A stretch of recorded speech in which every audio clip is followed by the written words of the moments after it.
again. Now, while Diana Dors is getting better after her recent operation, we'll still be dieting with Diana, even though, of course, she can't be with us for a few weeks. But I know she is watching this morning, so hello, Diana, and our very best wishes, of course, for a speedy recovery.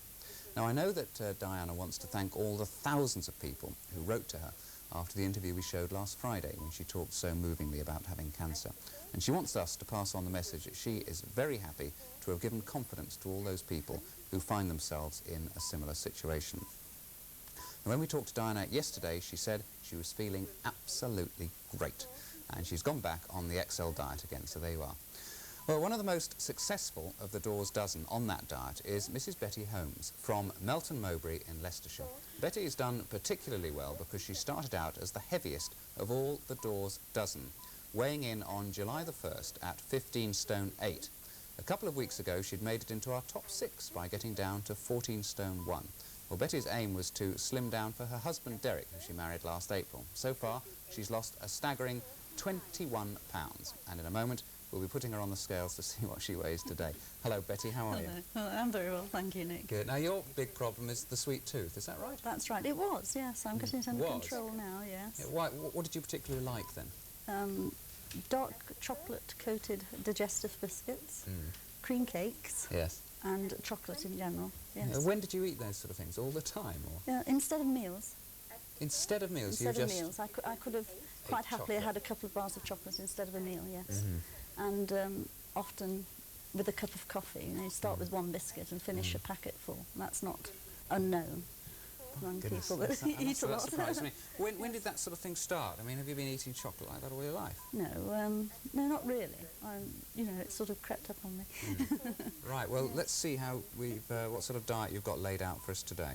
Well, I think they've done this specially for me today, because it is a sweet tooth diet, yes. I see. But the whole of this day's menu only has 1,040 calories in it, which is quite amazing, really. Yeah. For breakfast, we have about 1.25 ounces of wholemeal bread toasted with part of the allowance of low-fat spread and 2 teaspoonsful of jam or marmalade.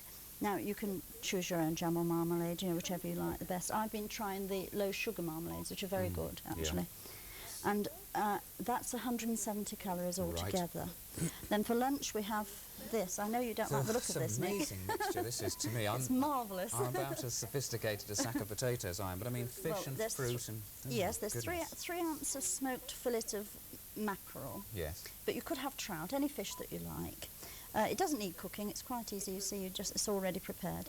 And then we have a beautiful salad here. It's a tropical side salad, that's perhaps why it looks a bit strange to you. And it has apples, grapefruit,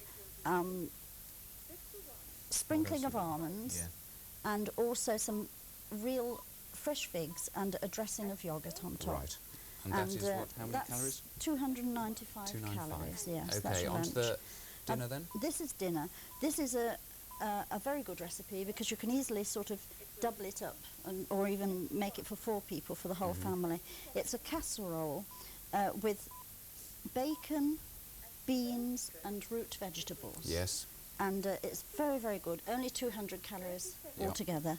And here we have my fruity baked apple, which is a very good sweet because you can eat it hot or cold and with yoghurt if you like. And what's this doing here? Is this just an example of what you shouldn't have? No, this is also part of the day's diet. Oh, okay. And it's 140 calories. It's 1,040 altogether. Okay, well, we better press on then. Yes. And because I think we've actually been to your home to see you making something at home. Is that right?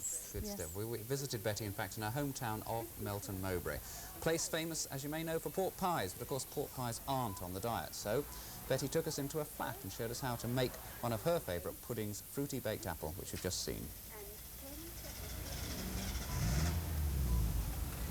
We begin by taking the core from the apple, with the corer, in my opinion, the most difficult part of the process, like that. The first thing that we have to do, though, and must remember to do this, is to make a line around the centre of the apple. If you can try and remember where your waistline used to be, that's where you cut around the apple to make sure that it doesn't burst during the cooking. And you place the apple in the dish. And here we have the ingredients for the centre of the apple. We have 1/2 ounce of chopped sultanas. I have sprinkled these with the cinnamon because I found it made them much easier to chop and much easier to handle. half an ounce of chopped dates and a teaspoonful of brown sugar. All you do is to mix them together. It's quite simple. Make sure that that little bit of sugar that we're allowed to have is all over the fruit, and then we'll want to place it in the middle of the apple. I'm trying to get all the fruit into the centre of the apple because this gives the apple a lovely taste. It's rather a fiddling job to get all the fruit down there, but you press it down until it's nicely settled in the middle. You now need 2 tablespoons of water, which you pour carefully around the edge of the apple in the dish, and this stops the apple from drying out during cooking. You then need to cover it either with a lid or with foil. Personally, I use foil. I find this keeps the flavour in nicely. Just put the tin foil on and cover it closely, and that will keep the flavour in and stop the apple from drying out during the cooking.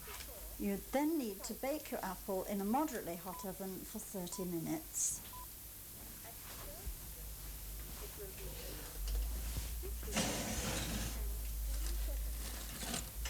Oh yes, that looks lovely.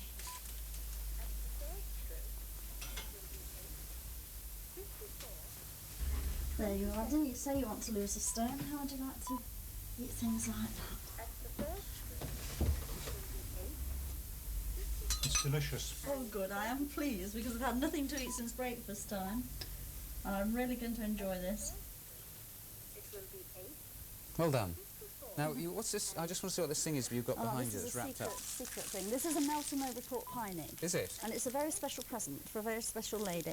Really? This is for Anne, she'll who enjoy complains that she never gets any presents. Wincy gets all the presents, but Anne did interview John Travolta, so I don't know whether she really deserves it or not. She has some goodies. Okay, so I'll perhaps hold you'll on give to that. Yes, to her I for will. me, I'll have a bite to test it's all right for her as well. Can we get you onto the scales? Yes. I know we're a bit worried, aren't we, this week? Yes, Because all the bits you've got, yes, it's all the because batteries and things. yes, I actually Yes, weigh about 14 stone 2 in my scales Yes. at home. Well, we will believe you. We'll take your word Yes. for that. I do It's understand. true. Oh, I don't trust these scales. But I've, I'm sticking a bit, and lots of people that are on this diet sort of, you lose a lot and then you stick. Yes, a and you're little losing while. about £1 a week generally. About £1 a week. I Yeah. want it's going to be a very long-term thing for me. Yes, so although you appear to have gone up there, you're not too despondent. No, not 'Cause at all. I've lost 1.5 stone about Yeah, this. you've done very well. Betty, Yes. it's good to meet you. Thanks very much for coming in. That's all right, And it's on a behalf pleasure. of Anne, thanks for the old pork pie. Pleasure.